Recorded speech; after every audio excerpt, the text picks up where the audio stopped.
नमस्कार तमाम विद्यार्थी आणि शिक्षक बंधूंनो, सगळीकडे खेळाची धुमधुमाडी सुरू आहे आणि तालुक्याच्या केंद्राचे खेळ संपलेले आहेत आणि तालुक्याचे खेळ आता सुरू झालेले आहेत। तर तालुक्याच्या आमच्या देसाईगंज तालुक्यामधील खेळ हे 29 तारखेपासून सुरू होणार आहेत, 29 जानेवारीपासून। तर याआधी आपण हे मैदानाचं प्रिपरेशन करीत आहोत, मैदानाची मेजरमेंट वगैरे करीत आहोत। खो खो, कबड्डी, व्हॉलीबॉल अशा सर्व खेळांची मैदानाची मापे मी तुम्हाला इथे सांगणार आहे। तर कशा प्रकारे आपण सोप्या पद्धतीने मैदान बनवू शकतो, कबड्डीचे, खो खोचे मेजरमेंट हे जाणून घेण्याकरिता व्हिडिओ पूर्ण बघा। सगळ्या शिक्षकांकरिता दरवर्षी आपल्या विद्यार्थ्यांना खेळण्याची मैदान तयार करण्याकरिता हा व्हिडिओ उपयुक्त आहे। तर चला व्हिडिओला सुरुवात करूया। मी एक एक मेजरमेंट तुम्हाला सांगतो, प्रत्यक्ष ग्राउंड आखणी करीत असताना ते तुम्ही नोंद करून घ्या आणि तशा प्रकारचा वापर करून तुम्ही मैदान तयार करू शकता। तर चला व्हिडिओला सुरुवात करूया। मित्र, आमचे केंद्र प्रमुख श्री पिलारे सर यांच्या मार्गदर्शनाखाली हे सगळे ग्राउंड्स आपण इथे बनवित आहोत। ग्राउंडचे मेजरमेंट्स मी बाजूला तुम्हाला देणार आहे। या मेजरमेंटप्रमाणे तुम्ही खो खोचा आणि कबड्डीचा ग्राउंड नक्कीच बनवाल। आणि मेजरमेंटचा आणि पद्धतीचा हा फरक असतो। डायगोनली जर आपण काढले तर आपल्याला ग्राउंड हे अगदी सोप्या पद्धतीने काढता येतात आणि कमी वेळामध्ये काढता येतील।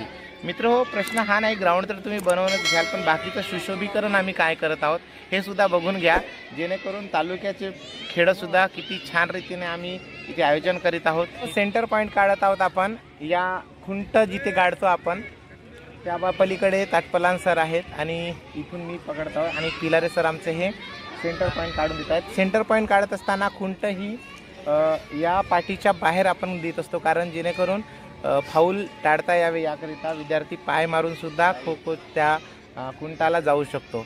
याकरिता तुम्ही पाठीवर न काढता पाठीच्या थोड्या बाहेर काढण्याचा प्रयत्न करा। बंधूंनो, आपण आता हे खो खोचे 2 अप्पर प्रायमरी आणि प्रायमरीचे असे 2 ग्राउंड बनवले आहेत आणि कबड्डीसाठीचे 2 प्रायमरी आणि अप्पर प्रायमरीला याचे संपूर्ण मेजरमेंट्स मी बाजूला दाखवत आहे आणि तुम्ही आपल्या शाळेमध्ये त्या मेजरमेंटनुसार अगदी सोप्या पद्धतीने मैदान आखणी करू शकता। हे बघा, मैदान आखणी केल्यावर इतकं सुंदर असं हे ग्राउंड दिसत आहे। मध्ये तिथे खुंटासाठी आपण जागा ठेवत आहोत आणि अशा या 8 पाट्या राहतील खेळाडू बसण्याकरिता आणि एक खेळाडू त्यांच्या मागे पडणारा असतो। अशा प्रकारे हे सुंदर असे मैदान आता आपण इथे तयार केलेलं आहे। हे सगळं काम आदरणीय पिलारे सर आमचे केंद्रप्रमुख यांच्या मार्गदर्शनार्थ होत आहे। प्राथमिकच्या खो खोच्या ग्राउंडची आखणी करीत असताना आपण 25.55चा कर्ण घेऊया। लांबी रुंदी सर एकदा सांगून द्या। लांबी 22 मीटर, 22 मीटर बाय रुंदी 13 मीटर असं हे प्राथमिकचं मेजरमेंट आहे। कबड्डीचं मेजरमेंट आपण ऐकून घेऊ, प्रायमरी आणि अप्पर प्रायमरीला। पहिल्यांदा प्रायमरीला माप सारखेच आहेत, 11/8। 11/8चे हे कबड्डीचे प्रायमरी आणि अप्पर प्रायमरीला आपण सारखेच करतो, परंतु फक्त त्यामध्ये जी क्रॉस पाटी आहे त्यामध्ये बदल असतो। क्रॉस पाटी आणि इतर पाट्यांमध्ये आपण थोडा बहुत बदल करतो। म्हणजे माध्यमिकची 3 मीटरची क्रॉस पाटी, म्हणजे सेंटर पॉईंट जी आपण काढतो माध्यमिकची पाटी ते 3 मीटरवर घ्यायची आणि प्राथमिकची 2.5 मीटर आणि प्राथमिकवर प्रत्येक पाटी ही 2.5 मीटरवर घ्यायची। बाकी ती लांबी आणि बोनस सेम 1 मीटरचा बोनस पॉईंट आणि लांबी एरिया हा दोघांसाठी पण सारखा आहे। अशा कर्ण 13.55 अप्पर प्रायमरीचा, दोन्ही अप्पर प्रायमरीचा आणि प्रायमरीचा जो कर्ण निघेल आपला 13.55 मीटरचा हा कर्ण निघेल। अशा मीटरमध्ये जाईल। ही सगळी मापी जी सांगितली आहे मी मीटरमध्ये बाजूला मी तुम्हाला या मॅपची आकृती पण देणार आहे, त्याला पण तुम्ही अगदी सोप्या पद्धतीने आपले मैदान आखणी करू शकता। सगळे मैदान आखणी काही प्लेयर काय करतात दादा, या लांबीच्या बाहेर भाऊ विद्यार्थी येतो असा लात मारतो आणि तो डायरेक्ट त्याच्यावर हेट मारतो। आणि हा पहिले जसं आपण असं करायचो ना, करण्याची गरज नाही। हा लात मारून आला तरी होत आहे, म्हणून लात मी ते मारून गुंड बाहेर काढला पाहिजे।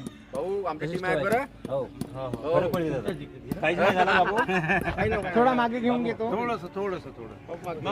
आणि बाबा तुम्ही आता इकडून पाडाल ना, म्हणजे खुंटा जो आपण काढतो तो पाठीच्या आतमध्ये काढायचा आहे आपल्याला, जेणेकरून खुंटा मारताना गडी फाऊल होणार नाही याची दक्षता आपल्याला घ्यायची आहे। खो खोच्या ग्राउंडला खुंटाची उंची सुद्धा महत्त्वपूर्ण आहे। 1.15 मीटरचं हे खुंट आपल्याला जमिनीपासून पाहिजे, तितके खुंटा आपण ठेवूया। बंधूंनो, मैदानानंतर आता आमची बाहेरची साजसज्जा इथे सुरू आहे। अशा प्रकारची किल्ल्याचं लुक इथे आम्ही मैदानाला दिलेला आहे, क्रीडांगणाला संपूर्ण किल्ल्याचा स्वरूप इथे आपल्याला दिसत आहे। त्यानंतर इथे आम्ही मेथी उगवलेली आहे, इथे शाळेचं नाव वगैरे, कॉलेज आपल्या तालुक्याचं नाव तालुकास्तरीय समोरची तालुक्याचा ध्वज आणि केंद्राचे ध्वज या किल्ल्यावरती लावण्याचा बेत सुरू आहे. अशा प्रकारे पेंडॉल सुद्धा काम सुरू आहे. अगदी काय जय्यत तयारी आमच्या क्रीडा संमेलनाची सुरू आहे.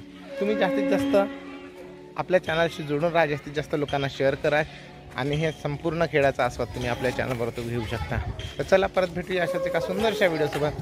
तोपर्यंत जय हिंद, वंदे मातरम, धन्यवाद, जय महाराष्ट्र.